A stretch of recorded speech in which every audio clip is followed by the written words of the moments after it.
The biggest mistake that people make in dating markets is they look for their doppelganger. They look for their clone. You shouldn't look for your clone. You should look for your complement. Why? Because you'll be happier when you complete each other. That's when people who complete each other, you find that very happy marriages often happen between an introvert and an extrovert if they learn to appreciate each other. So it's not, hammer and tongs all the time for the differences. But when people, for example, one of the reasons that dating apps are so unsuccessful for giving people satisfactory dating experiences. People have more and more and more choice, but they're more likely to say they're not satisfied with the people they're dating and not attracted to the people that they're dating. It's because they'll set up a dating profile saying, I vote this way, I like this music, I live here, I like these things, I want somebody with these preferences, and they get somebody who's their sibling, which is, as my adult children will remind me, is not hot. Yeah. Difference is hot. It's so true, because I never would have said I want someone that is spiritual, that is really involved in spirituality and believes in things that you just can't see. My girlfriend believes in all the chakras and these energies, and she just believes in it all. And it's funny because I never would have said that's what I wanted, but I absolutely love it. Yeah. And that means that she's actually pulled me into her world. She's made me more spiritual. She's made me believe in things I never would have believed before. And she's completing me in that regard. It's really great. It's really great. I mean, you've cracked the code in that way. And finding all the ways that you're different and celebrating those particular differences is really key to a good relationship, and not wishing the person were more like you. This is very important. That this is the relationship killer, is that wishing that your partner were more like you is just a form of egotism. Everyone tries to change their partner though, don't they? Yeah. Well, I mean, it's interesting. It's like there's the old axiom that women are frustrated because they thought they could change their husbands and they can't, and husbands are frustrated because they thought their wives would never change, and they do. I don't know. There is truth in that. Relationships and love, how important is this as a subject for happiness? It's the #1 area of interest of my students. Really? My average student is 28 years old. So they're MBA students, they're master's students. They've all gone through college, they've gone to work, and they've come back to the Harvard Business School. You have to have some business experience to get the business master's degree. And this is the #1 thing they want to talk about, they want to learn about. They want to learn about it scientifically. They want to learn about the neurochemical cascade of what's actually happening in your brain, and at what point you can't control it anymore.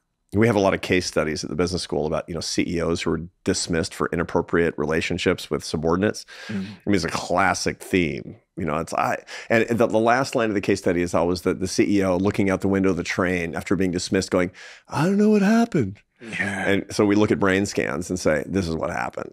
And you can see it in the brain. Kind of. I mean, somebody who's really in love has brain activity that looks an awful lot like a methamphetamine addict's brain scan.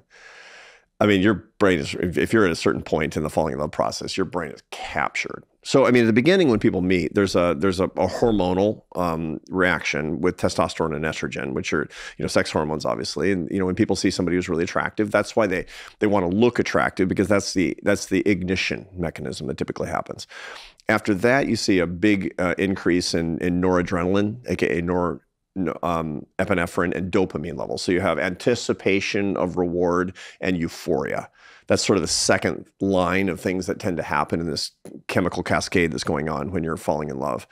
After that, you see a dip in serotonin, which is really interesting. So serotonin, we think about as the neuromodulator of peace and happiness, which is what a lot of the psychiatric drugs are trying to manipulate when they feel that it's an imbalance. So people who are clinically depressed will often get selective serotonin reuptake inhibitors, meaning that you maintain a higher level of serotonin. And that's all really controversial still, I mean, because we don't really understand that very well. But we do know that when people are falling in love, that they're more likely to be ruminative and infatuated. Remember that part of the brain, the ventrolateral prefrontal cortex that does rumination? It'll be more active when serotonin is low. And so serotonin will be low, so you start ruminating on the other person. That's when the infatuation part of the relationship really kicks in. And then you get to the point of attachment, which involves oxytocin, which is a neuropeptide that functions as a hormone that makes you attached to the other person, very profoundly attached to the other person.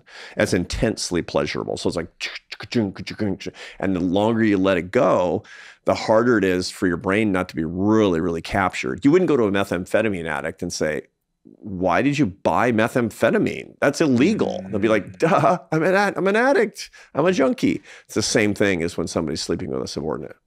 Are people that are in love and in relationships happier statistically? No, on the contrary, because being What? in love, especially in the early stages of being in love, is not associated with what we would associate with actual happiness, because it has jealousy, tons of jealousy, which is, the rumination part. When your serotonin levels are really low, it's hard for you to say, I feel so great. You feel euphoric and you like it in its own way. But if you stayed in that stage, you'd go out of your mind and you'd be miserable, because there's jealousy. There's surveillance behaviors are really common. And, there's nobody would say that when I'm surveilling my intimate partner, that's when I'm happiest. Nobody likes that, but people tend to do that because there's a lot of your brain is basically saying, I'm trying to figure out if this is somebody who's going to betray me. Back to evolution. Is this somebody who's going to wander off and raise somebody else's kids? Is this somebody who's going to be, when I don't know it, carrying somebody else's baby? Which is how men and women actually, they tend to express their sexual jealousy in those two. Interesting, there's a guy at University of Texas at Austin that studies jealousy. The most jealousy-provoking thing for men is an image of their intimate partner having sex with somebody else.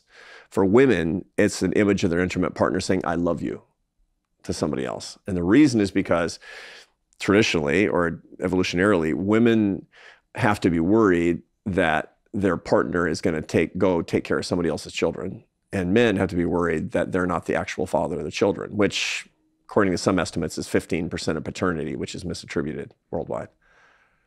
Makes sense. That's a lot. Yeah. No, it makes sense. So, fortunately, my kids look like me. Yeah, I have one that's adopted. She doesn't look like me. This idea in chapter 4 of your book of focusing less on yourself leads to happiness. How can you prove that's the case?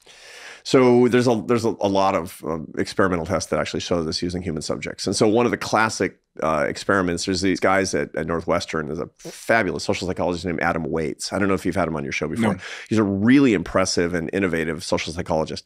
And he did an experiment where he took the undergraduate students. You always use the undergraduate pool at your university because they'll do literally anything for $20. And he put them into 3 groups. One had to do moral deeds. They had to do random acts of kindness.